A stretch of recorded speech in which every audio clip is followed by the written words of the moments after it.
जिंदाबाद जिंदाबाद जिंदाबाद भारतीय जनता पार्टी जिंदाबाद जिंदाबाद जिंदाबाद भारतीय जनता पार्टी जिंदाबाद जिंदाबाद भारतीय जनता पार्टी जिंदाबाद जिंदाबाद बीजेपी जिंदाबाद जिंदाबाद जिंदाबाद बीजेपी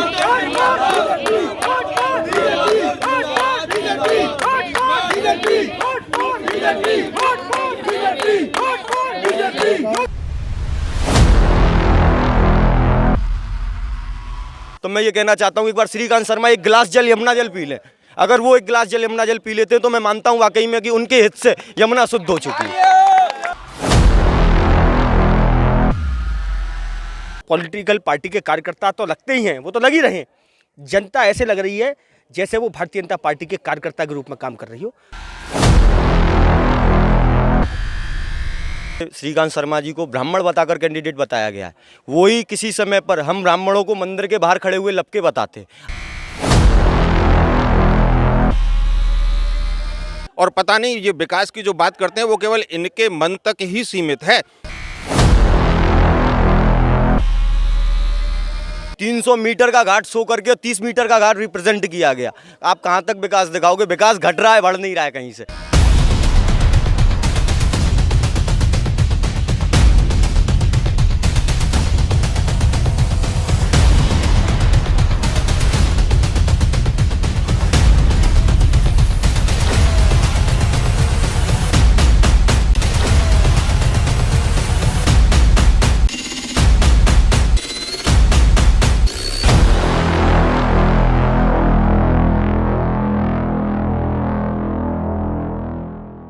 दो 2022 को लेकर माहौल गर्माता ही जा रहा है। चुनाव नज़दीक आ रहे हैं और चुनाव नज़दीक आते आते ही माहौल में गर्माहट बढ़ना स्टार्ट हो गई है। कई प्रत्याशी इस दौड़ में है। भारतीय जनता पार्टी से भी हैं, बहुजन समाजवादी पार्टी से भी है, सपा भी है और साथ में रालोद भी है। इन सब पार्टियों का अगर निचोड़ देखा जाए तो मथुरा वृंदावन के कई प्रमुख चेहरे इस पार्टियों से जुड़कर खड़े हुए हैं, प्रत्याशी बने हैं। उन प्रत्याशियों में से किस प्रत्याशियों को जनता चुनती है, यह जनता से सवाल करेंगे। और साथ में वृंदावन और मथुरा के लिए कितना विकास इस पंचवर्षीय सरकार, जो बीती हुई पंचवर्षीय सरकार है, उस सरकार ने किया, क्या कुछ दिया वृंदावन वासियों को, क्या कुछ मिला है, यह जानेंगे। और साथ में यह भी जानेंगे कि अब की बार किसको वह मथुरा का सर का ताज पहनाने जा रहे हैं। हमारे साथ तमाम सारे लोग यहाँ मौजूद हैं, जिसमें बहुत सारे वृंदावन के प्रमुख चेहरे हैं और साथ में वृंदावन की जो मैं कहूँ कि हर व्यापार से जुड़े हुए और शिक्षा से जुड़े हुए हर जगह से यहाँ पे लोग हैं। चर्चा स्टार्ट करते हैं, क्योंकि देखिए पंचवर्षीय सरकार जो गई है वो भारतीय जनता पार्टी की गई है। तो हमारे साथ शशांक जी भी मौजूद हैं। शशांक जी, सबसे पहले पंचवर्षीय सरकार आपकी बीती है, क्या कुछ कार्य वृंदावन और मथुरा के लिए दिए गए? देखिए लोकल है तो लोकल चुनाव के ऊपर बात करेंगे। केवल मथुरा वृंदावन के लिए क्या दिया सरकार ने, संक्षिप्त में छोटा सा? और निश्चित रूप से आप देखेंगे कि पुनः योगी आदित्यनाथ जी के नेतृत्व वाली सरकार पुनः बन के आ रही है और जनता में एक किरण है, जनता के अंदर एक जोश है और वो दिख रहा है, आम जनमानस में दिख रहा है। वो चिल्ला चिल्ला के बोल रहे हैं कि पुनः योगी आदित्यनाथ जी को मुख्यमंत्री बनाना है। पॉलिटिकल पार्टी के कार्यकर्ता तो लगते ही हैं, वो तो लग ही रहे हैं। जनता ऐसे लग रही है जैसे वो भारतीय जनता पार्टी के कार्यकर्ता के रूप में काम कर रही हो। तो ये जो विश्वास है योगी आदित्यनाथ जी के प्रति, ये जो उत्साह है योगी आदित्यनाथ जी के प्रति, ये आम जनमानस में उनको देखने को मिल रहा है। मैंने ये पूछा कि वृंदावन और मथुरा के लिए क्या विकास के कार्य किए हैं, क्या दिया है वृंदावन मथुरा के लोगों के लिए, मैंने ये पूछा था आपसे। देखिए मथुरा वृंदावन के लिए सबसे पहला काम तो योगी आदित्यनाथ जी की सरकार ने उत्तर प्रदेश तीर्थ विकास परिषद का गठन कर पूरे 84 कोष का सर्वांगीण विकास कैसा हो और सारी व्यवस्थाएं गांव-गांव तक, छोटे छोटे मंदिर, जो स्पॉट्स, जो लीलाओं के स्थल हैं, वहाँ तक सारी व्यवस्थाएं सुनिश्चित की। पेयजल की व्यवस्था पूरे, आज आप देखिए यमुना शुद्धिकरण के लिए सबसे बड़ा प्रयास ये था कि जो मथुरा में जो गिरने वाले जो नाले हैं वो टेप होने चाहिए। आज 34 जो बड़े नाले थे वो सारे टेप किए गए। STP प्लांट मसानी पर बनाया गया, ये सबसे बड़ा काम रहा। फिर सबसे बड़ा काम आप देखें वो पूरे जिले में, पूरे मथुरा वृंदावन विधानसभा में RCC रोडों का, सड़कों का जाल पूरे वार्डों में फैलाने का काम किया। आपने देखा होगा जवाहर बाग, जहाँ पर एक राम वृक्ष यादव जैसे व्यक्ति ने इतना बड़ा घटना कर दी और वो पूरा राम जो पूरा बाग था वो जलकर खाक हो गया था, उसका सौंदर्यीकरण का काम हमारी प्रदेश की सरकार ने सुनिश्चित किया। हमारी प्रदेश की सरकार जब आई तो आपने देखा होगा कि जुबली पार्क में, वहाँ होली गेट पूरा एक कंजेस्टेड इलाका था, सारे लोग वहाँ शॉपिंग खरीदारी करने जाते थे और वहाँ ना पार्किंग की व्यवस्था थी ना कुछ था। वहाँ मंगल बाजार भी लगता था, वहाँ आप देखेंगे तो पार्किंग बन के आई है, मल्टी लेवल पार्किंग बनाई है और वहाँ पर मंगल बाजार की व्यवस्था की। आपने अभी बात करी तो मैं आपको बताऊं, अभी गड़ीला बाग, हमारे पीछे ही गड़ीला बाग है, वो बहुत अच्छा स्थान था। आज उसको पूरा मल्टी लेवल का पूरा उसको जो है मैरिज होम बना रहे हैं। ये काम है और ये आम जनमानस के लिए काम हो रहे हैं। छोटी छोटी गलियां आरसीसी की बन रही हैं। जगह जगह पे आप देखिए स्ट्रीट लाइटों का जाल पूरे वार्डों में फैलाने का काम हमारी सरकार ने किया। और आप जब रात में चलेंगे आपको 24 घंटे बिजली मिल रही है, प्रकाश की व्यवस्था इतनी अच्छी। ये लोग सब जानते हैं कि जब पूर्व में सरकार होती थी तो लाइट आती नहीं थी। अब हमारी प्रदेश में सरकार है तो लाइट जाती नहीं है। जी बिल्कुल, अब प्रदेश में सरकार है तो लाइट जाती नहीं है। साथ में उन्होंने कहा कि छोटी छोटी, मैं शशांक जी की बातों से बिल्कुल सहमत हूँ, छोटी छोटी सड़क आरसीसी से बनाई गई। इस छोटी छोटी शब्द को जरूर ध्यान रखिएगा। क्या कहेंगे? उन्होंने विकास कार्य गिनाए, यमुना का मुद्दा उठाया, यमुना के लिए कहा कि नाले टेप हो गए। आपको लगता है नाले टेप हुए हैं वृंदावन मथुरा के? ये तो आप स्वयं जा कर के देखें, केसी घाट से लेकर के आगे तक, पीछे तक जो है एक भी नाला टेप नहीं है। आप मसानी नाले की बात करते हैं तो वो भी इतनी तेज़ी से चल रहा है कि पूरी जमुना जी उसी से बहती हुई दिखाई दे रही है। सड़कों की जो बातें आपको बताते हैं, मथुरा और वृंदावन के मध्य में 4 लेन सड़क बनने वाली थी, जो आज तक धीरे धीरे रेंग रही है। बनने की तो बात दूर बहुत है, और पता नहीं ये विकास की जो बात करते हैं वो केवल इनके मन तक ही सीमित है। अन्य किसी से आप पूछेंगे तो विकास का एक नाम नहीं गिना सकता है आदमी। लाइट की बात करते हैं, लाइट तो पहले भी अन्य सरकारों में भी 24 घंटे आया करती थी। ये एक बल्ब कहीं लगा करके और उसे खोल लेते हैं और उसको विकास बताते हैं, विकास नहीं कहलाता है। ये कहते हैं कि हमने तीर्थ विकास परिषद का गठन किया। तीर्थ विकास परिषद तो पहले भी थी जब विनीत नारायण थे, और ये देखिए आप ब्रह्मकुंड पीछे है, यहीं उन्होंने बनाया विनीत नारायण ने, और हाँ, और इन्होंने अपना बोर्ड लगा दिया कि हमने उसका, आप देखिए जा करके, ये विकास है इनका। बना कोई और रहा है और ये बोर्ड अपना लगा रहे हैं, पुराने कामों को ही अपना बता करके विकास बता रहे हैं। इस तरह का विकास आप देखिए। आज ये बीजेपी के प्रत्याशी जो हैं शहर शहर घूमे, उनको कितनी जगह दुत्कारा गया। आदमी इनके मुंह पे कह रहा है कि हम तुम्हें वोट नहीं देंगे। इन्होंने कहा कि हम लाइट लगाएंगे। लाइट की आप देखिए मीटर लगाए इन्होंने, मीटर इनके जंप कर रहे हैं। जनता परेशान है। कोविड के समय में अगर किसी का 500-700 रुपये का बिल है, उसका कनेक्शन कटवा दिया जाता है, पुनः जुड़वाने के लिए 500 रुपये फिर लिए जाते हैं। इस तरह का विकास इनका है, जिससे आज जनता इतनी दुखी है। ये केवल मथुरा वृंदावन की बात ही नहीं है, पूरे प्रदेश में ऐसा हो रहा है। आप समझिए कि क्या विकास है। और मैं एक चीज़ और जानना चाहूँगा, आप अनुभवी भी हैं, क्या मानते हैं कि मथुरा वृंदावन के मुद्दे क्या होने चाहिए? ये 3-4 चीज़ों को लेकर चलते हैं, तो क्या मानते हैं यहाँ पे मुद्दे क्या होने चाहिए? सबसे पहला मुद्दा है मथुरा वृंदावन का विकास का, कि यहाँ का युवक जो है बेरोजगार है। दूसरा, यहाँ आम आदमी जो है बंदरों से बहुत परेशान है। आप देखिए, जैसे भी गाड़ी से आदमी उतरता है उसका चश्मा चला जाता है। बंदरों के लिए सब कहते हैं, लेकिन कोई भी बंदरों का पकड़ने की कोई व्यवस्था नहीं कर पाता है। दूसरे, यहाँ जितने भी मंदिर हैं उसके आसपास देखिए कितनी गंदगी है। मंदिरों के आसपास कोई सफाई नहीं है। जहाँ विश्व का आदमी दर्शन करने के लिए आता है, वहाँ छोटी छोटी गलियाँ हैं, सड़कों पर भट्टियाँ रखी हुई हैं, आदमी निकल नहीं पाता है। उसके लिए अलग अलग सड़कें बना दी जाती हैं, नए VIP रोड बनाए जाते हैं, लेकिन उनका भी फिर धीरे धीरे वही एनक्रोचमेंट हो जाता है। इस तरह की यहाँ व्यवस्था है, इन सब की बहुत आवश्यकता है, जिससे कि आम आदमी को यहाँ रहने का कोई फ़ायदा मिले। तीर्थयात्री आता है उसको सुविधाएं मिलें। आप ये देख लीजिए, जगह जगह शौचालय बनाए हैं इन्होंने, लेकिन इतने गंदे हैं, किसी का ताला लगा हुआ है और जो खुला हुआ है वो बहुत गंदा है। आदमी उसमें घुस के खड़ा नहीं हो सकता है। टॉयलेट जाने की बात तो बहुत दूर है। ये मूलभूत सुविधाएं यहाँ सबसे पहले होनी चाहिए वृंदावन में। एक चीज़ और मुझे बताइए, अभी कल ही एक अखबार में एक आर्टिकल निकला था, एक विश्वसनीय अखबार है अमर उजाला, उसमें एक आर्टिकल निकला था कि वृंदावन मथुरा जो विधानसभा कही जाती थी, अब उसको केवल मथुरा विधानसभा के नाम से कर दिया गया है, वृंदावन का नाम हटा दिया गया है। क्या मथुरा की पहचान वृंदावन से है, वृंदावन की पहचान मथुरा से है? आप स्वयं समझ सकते हैं कि वृंदावन की वजह से ही मथुरा की पहचान है। जितना यात्री वृंदावन में आता है, आप रिकॉर्ड देख लीजिए, उतना मथुरा में नहीं जाता है। जितना आदमी वृंदावन में ठहरता है, आप गेस्ट हाउस और धर्मशालाएं देख लीजिए, वृंदावन में इतनी है, मथुरा में इतनी नहीं है। मथुरा में सिर्फ जन्मभूमि है। द्वारकाधीश भी शहर के अंदर है, वहाँ आदमी नहीं जा पाता है, जन्मभूमि तक आता है और लौट के चला जाता है कि हाँ हमने मथुरा देख लिया। वृंदावन में अनेकों मंदिर इस तरह के हैं जहाँ विदेशी तक यहाँ आकर के निवास करते हैं। मथुरा में बता दीजिए कितने विदेशी निवास करते हैं। तीर्थयात्री आता है, 90% वृंदावन आता है, 10% मथुरा जाता होगा। इसलिए वृंदावन की पहचान मथुरा से होनी चाहिए।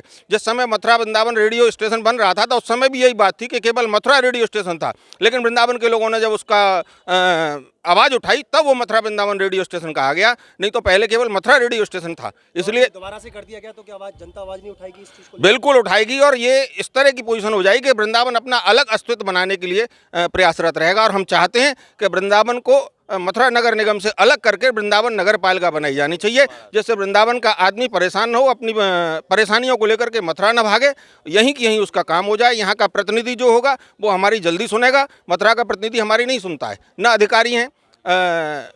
इसमें नगर निगम में IAS अधिकारी आ गए, वो आम जनता से बात करना ही नहीं चाहते हैं, फटकार के भगा देते हैं। इसलिए हम चाहते हैं कि हमारा व्यक्ति जो है वृंदावन का वो अलग हो। अब जैसे विधायकी का कोई प्रश्न आता है कि विधायकी की टिकट किसको मिलेगी, तो वो टिकट केवल मथुरा के आदमी को दी जाती है, वृंदावन के आदमी को नहीं दी जाएगी। इसी प्रकार मेयर के चुनाव में अगर टिकट किसी को मिलेगी तो मथुरा के आदमी को मिलेगी, वृंदावन का आदमी बिल्कुल बेकार हो गया। तो हम चाहते हैं कि वृंदावन का अस्तित्व अलग रहना चाहिए।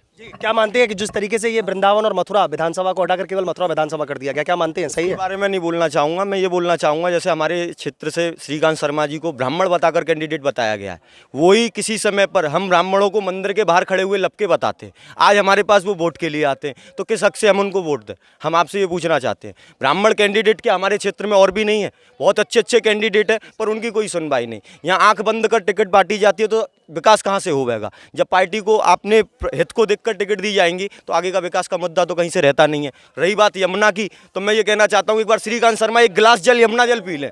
अगर वो एक गिलास जल यमुना जल पी लेते हैं तो मैं मानता हूँ वाकई में कि उनके हित से यमुना शुद्ध हो चुकी है। ये कह रहे हैं कि विकास केवल मन में ही होता है, बीजेपी का विकास केवल मन में है। एक बल्ब लगाने के बाद में कहते हैं कि दूधिया रोशनी में पूरा मथुरा नहा रहा है। नहीं देखिए ना, आप निकल के अभी 1 घंटे बाद ही एक गिलास पानी अगर श्रीकांत शर्मा जी अभी 1 घंटे तो मैं मानूंगा। 1 घंटे बाद ही अंधेरा हो जाएगा। आप देख लेना चारों तरफ जो स्ट्रीट लाइट है वो आपको जलती हुई दिखेंगी। आपके सामने ही एक बड़ी लाइट आपको दिख रही होगी, इसके माध्यम जल रही है। आज भी रात को देख सकते हैं, वो आज भी नहीं, हाई मास्क लाइट आज भी नहीं जल रही है। हाई मास्क साथ में भी आप देख सकते हो उल्टी लटकी हुई है लाइट, जलने की तो बात अलग है। और ये लाइट आज से नहीं है, लाइट पहले भी थी, पहले भी काफी टाइम सही होती थी, जलती थी, और अभी भी बंद हो जाती है। ये कह रहे हैं कि यमुना जल, जो आप कह रहे हैं कि नाले हमने टेप करा दी गए, ये कह रहे हैं यमुना जल में से एक गिलास पानी अगर श्रीकांत जी पी लें तो हम देखेंगे। अभी कुछ दिन पहले मथुरा में दिया भी गया था एक बोतल में भर के यमुना जल पीने के लिए, पर कोई पीने के लिए वहाँ पे बीजेपी का कार्यकर्ता मंत्री तैयार नहीं हुआ, क्योंकि उसमें अशुद्धि देखने से बदबू आती है। आप उसको यमुना जल आचमन नहीं ले सकता। यात्री परदेसी आते हैं, हम तो तीर्थ पुरोहित हैं, हमको मिलता है उनका ओपिनियन क्या है। वो बोलते हैं सरकार क्या करती है, हम क्या बताएं सरकार क्या कराती है। आचमन लेने से घबराता है। पॉलीथीन, मरे हुए मृत जानवर, सब कुछ यहाँ पर यमुना जी में तैराए जाते हैं। कहाँ से यमुना शुद्ध हो रही है? आप कहीं से भी देख लो, इंडस्ट्रियल वेस्ट पूरा यमुना जी में आ रहा है। यमुना जी की लड़ाई आज से नहीं है, शुरू से आई है, पर आज इन्होंने टोकन ले लिया यमुना जी का, पर काम आज भी कुछ नहीं हो रहा है। अच्छा ठीक है शशांक जी, यमुना जी की बात कर रहे हैं, क्या वाकई में पियेंगे श्रीकांत जी एक जल? ये जो कह रहे हैं, जो मांग आ रही है। देखिए, यमुना का जल दूषित है, ये सही बात है, इसमें कोई गलत बात नहीं कह रहे हैं। देखिए, दिल्ली से जब यमुना चलती है और दिल्ली में हजारों की संख्या में नाले और यमुना में गिर रहे हैं, आपने देखा होगा पूर्व में भी वहाँ गंदगियों का अंबार नेशनल मीडिया पर भी चला था। उसको लेके जो वहाँ के मुख्यमंत्री अरविंद केजरीवाल का, उनका उस ओर कोई भी रुझान नहीं है। हमारा तो जब हम उत्तर प्रदेश में आए तो यमुना जब उत्तर प्रदेश में प्रवेश करती है तो जहाँ जहाँ जिलों में जहाँ नाले गिर रहे हैं हम उनको रोक सकते हैं। हमने रोकने का प्रयास भी किया है और हमारी सरकार निरंतर लगी हुई है कि दिल्ली सरकार से बात कर और वहाँ पर जो नाले हैं उनको टेप किया जाए, वहाँ की जो इंडस्ट्रियल वेस्टेज उसमें जो पहुँच रहा है वो भी ठीक हो, इसके लिए प्रयास हो रहा है। वो निश्चित रूप से आने वाले समय में आप देखेंगे कि यमुना को जितना हद तक हम शुद्ध कर सकें वो करेंगे। आपने मथुरा में भी देखा होगा कि एक मशीन लाकर उनकी जो गंदगियाँ अपर लेवल पर जो गंदगियाँ होती है उनको साफ़ करने के लिए भी व्यवस्था की थी, और इनर लेवल से भी अगर कहीं गंदगियाँ को दिख रहा है तो मशीन के द्वारा वो वहाँ सर्कुलेट होकर ठीक हो रही है। तो ये देखिए, काम धीरे धीरे प्रयासरत हो रहा है और आने वाले समय में धीरे धीरे प्रयासरत हो रहा है। 5 साल बीत गए इस धीरे धीरे में, क्या कहेंगे अब की बार किन मुद्दों को लेकर के सरकार बननी चाहिए? जी, यमुना शुद्धिकरण के लिए करोड़ों रुपया वृंदावन मथुरा के लिए दिया गया, लेकिन आज स्थिति ये है कि वृंदावन की यमुना नदी में अगर आप जाकर के देखेंगे, जो पहले बालू हुआ करती थी और आज वहाँ कीचड़ के सिवाय कुछ नहीं है। अगर आप उसमें पैर रखेंगे यमुना जी में तो घोंटू तक आपके पानी कीचड़ में पैर घुस जाएगा। स्थिति आप स्पष्ट देख लीजिए ये पैसा गया कहाँ। नाले सारे टेप किए जा रहे हैं, बता रहे हैं, लेकिन एक नाला टेप नहीं है। जगह जगह मशीनें लगी हुई हैं फिल्टर करने के लिए पानी को, लेकिन वो भी सब बंद पड़ी हैं। लाइट चली जाती है, जनरेटर नहीं है। किस तरह से यमुना शुद्ध होगी? पैसे का कहाँ हिसाब है, कोई देने वाला नहीं है। कुंभ में भी इतनी गंदगी थी कि घुटनों भर कीच में यहाँ सभी लोग स्नान करके गए। 300 मीटर का घाट शो करके 30 मीटर का घाट रिप्रेजेंट किया गया। आप कहाँ तक विकास दिखाओगे? विकास घट रहा है, बढ़ नहीं रहा है कहीं से। 300 मीटर का घाट दिखता है और 30 मीटर का घाट अलग दिखता है।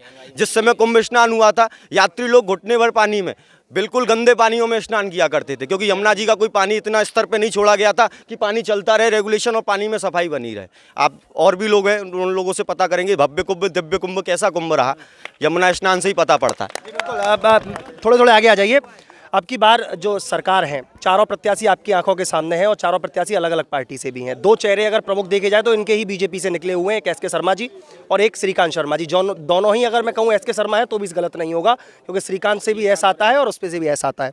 तो क्या कहेंगे, दोनों और चारों प्रत्याशियों में से किसके सर पर अब की बार ताज पहनाएगी जनता? देखिए, कंपटीशन तो फिलहाल तो कांग्रेस में है और एसके शर्मा जी हैं, और हमारे जो भाजपा से हैं श्रीकांत शर्मा जी, वो भी हैं दावेदारी में। सपा भी है, सपा भी है, लेकिन सपा इतनी इधर ज़्यादा फोकस नहीं है, क्योंकि वो मुंडनों के लिए ज़्यादा सोचती है, हमारे हिंदुओं के लिए कम सोचती है। और बीजेपी को अगर देखा जाए, वो धार्मिक चेहरे के ऊपर है, वो विकास कार्य के ऊपर में कोई नहीं है। क्योंकि जो इधर के ग्रामीण क्षेत्र का जो है प्रॉब्लम, वो 4-5 मुद्दे हैं, जो कि पहला है शिक्षा, दूसरा है बेरोजगारी, और तीसरा है कानून व्यवस्था, और चौथा मेन, वो पांचवा जो मेन है हमारा है चिकित्सा। क्योंकि कोविड के समय में आप लोगों ने देखा होगा कि जो हमारी स्वास्थ्य सेवाएं थी वो एकदम ठप्प पड़ी हुई थी। कहीं पर ऑक्सीजन की कमी थी, कहीं पे डॉक्टर नहीं थे, कहीं पे उनका स्टाफ नहीं था।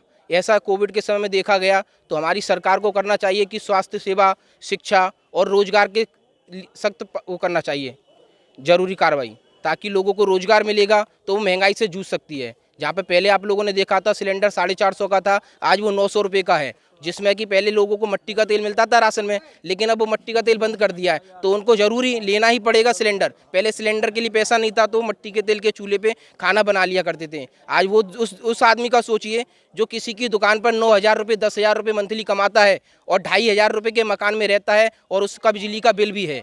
वो उसका एक बच्चा है, अपने बच्चे को भी पढ़ाएगा, खवाएगा, पिलाएगा, और फिर वो अपनी गृहस्थी को कैसा यापन करेगा। बीजेपी कह रही है कि उन्होंने राशन में गेहूं चावल देने का काम किया है, साथ में उन्होंने नमक और तेल, मतलब जो रिफाइंड है, रिफाइंड देने का काम किया है। क्या कहेंगे? राशन तो पहले भी मिलता था, जितनी भी गवर्नमेंट हमारी आई थी, सपा की आई थी, मुख्यमंत्री या मायावती के आए थे या हमारे कांग्रेस के आए थे, राशन तो उस टाइम भी मिलता था, मट्टी का तेल भी मिलता था, गेहूं भी मिलते थे। लेकिन अभी इन्होंने क्या कर दिया है, चुनाव के कार्यकाल में तेल भी चालू कर दिया, तेल के साथ में चना भी दे रहे हैं। और आने वाले समय में तो और भी इनके मुद्दे निकल के आएंगे कि हम यूनिट भी फ्री कर देंगे। जैसे हमारे अखिलेश जी ने अभी बोला है कि आम जनता के लिए 300 यूनिट फ्री हैं। अभी शायद क्या पता हमारे योगी जी या हमारे श्रीकांत शर्मा जी कुछ ट्वीट कर दें कि जनता के लिए हम भी फ्री कर देंगे कुछ ना कुछ, लेकिन वादे तो सरकार के साथ में ही चले जाते हैं। देखिए, आम जनता भी यहाँ खड़ी हुई है। क्या मानते हैं, किन मुद्दों को लेकर के आनी चाहिए सरकार? जो भी आ रहे हैं, जो प्रत्याशी आ रहे हैं, वो किन किन मुद्दों को लेकर के आ रहे हैं और किसको चुनना चाहेंगे? यहाँ से तो हम प्रदीप माथुर को चुनना चाहेंगे। प्रदीप माथुर, कारण ये इससे पहले वो 4 बार विधायक रह चुके हैं, उनका विकास हमने देखा है, इसलिए इस बार श्रीकांत शर्मा का देखा है, कोई विकास नहीं है, सिर्फ जनता परेशान है।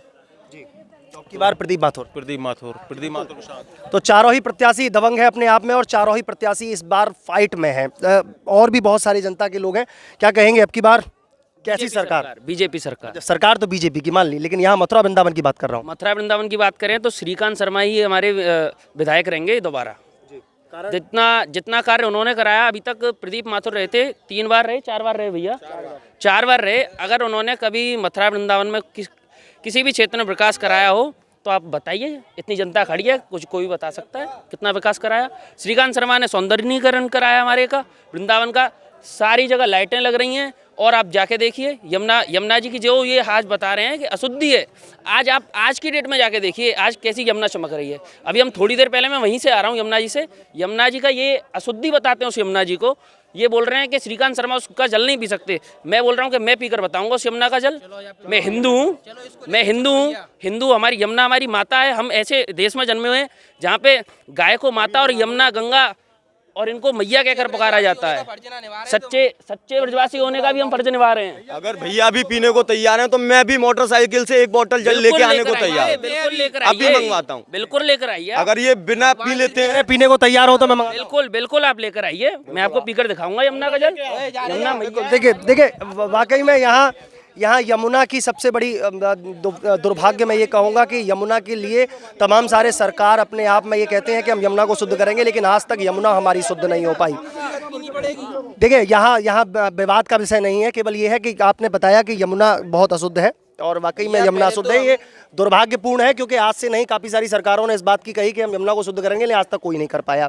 इसका मुख्य कारण दिल्ली को बताया जाता है। हालांकि जब एक बार यमुना आंदोलन भी उठा था तब भी ये बात उठी थी कि जब हमारी पूर्ण बहुमत की सरकार होगी तो हम पूरी यमुना को शुद्ध करेंगे, लेकिन वो आज तक नहीं हुई। आप और क्या कहना चाहेंगे? मथुरा वृंदावन के और क्या मुद्दे होने चाहिए? मथुरा वृंदावन का मुख्य मुद्दा यमुना शुद्धिकरण है, जिसको ये बीजेपी तो एक बता ही दिया। अगला ये है, शिक्षा के ऊपर ध्यान दे सरकार, युवकों को रोजगार दिलाए। ये प्रमुख बात है क्योंकि यहाँ बेरोजगार युवक बहुत हैं जो अन्य कामों में व्यस्त हैं। अगर सरकार ज़्यादा से ज़्यादा प्रयास ये करेगी कि युवकों को रोजगार मिल जाए तो यहाँ वृंदावन की स्थिति बहुत सुंदर हो सकती है। रोजगार और स्वास्थ्य व्यवस्था और शिक्षा को लेकर के उन्होंने कहा है, क्या आपकी बार ये मिलेंगी? मिल ही रही हैं। आपने पेंडेमिक का समय जब और प्रदेशों की स्वास्थ्य व्यवस्थाएं चरमरा गई थी तो सिर्फ एक योगी आदित्यनाथ जी थे जो हर जनपद में जाकर दौरा कर रहे थे, तो सारी व्यवस्था को ठीक कर रहे थे। एक मुख्यमंत्री कर्मयोगी की भूमिका में अपने पिताजी का स्वर्गवास होने के बावजूद भी वो घर नहीं जाता है और वहाँ हमारे प्रदेश की व्यवस्थाओं को सुनिश्चित करता है। ये होता है काम करने का तरीका, काम करने का दिखता है काम, सारी व्यवस्थाओं को ठीक करने का काम, सारी जो हॉस्पिटल है उनमें व्यवस्थाएं ठीक करने का काम, वेंटिलेटरों की जो प्रोडक्शन है उनको बढ़ाने का काम, ये होता है काम। ये नहीं होता है कि किसी प्रदेश की व्यवस्थाएं बिल्कुल गोल पड़ी हुई हैं और काम हो नहीं रहा है। तो निश्चित रूप से योगी आदित्यनाथ जी ने बहुत काम किया और हो रहा है। आने वाले आप समय में देखेंगे कि जितना विकास अब तक हुआ उससे 10 गुना ज़्यादा विकास और आगे देखने को मिलेगा। डबल इंजन की सरकार काम कर रही है और उसका नज़ारा आपको समय समय पर देखने को मिलता ही है। जी बिल्कुल, डबल इंजन की सरकार कार्य कर रही है और इसका नज़ारा देखने को मिलता है। नज़ारा आप सभी देख रहे हैं, हम भी देख रहे हैं, ऐसे देखते रहेंगे। अब देखते हैं मथुरा का सरताज किसे पहनाया जाता है, कौन होता है मथुरा से विजयी, यह देखने वाला विषय होगा। ऐसी अन्य खबरों को देखने के लिए जुड़े रहिए न्यूज़ 11 के साथ। अपने सहयोगी आदित्य शर्मा के साथ मैं बलराम शर्मा, न्यूज़ 11 वृंदावन।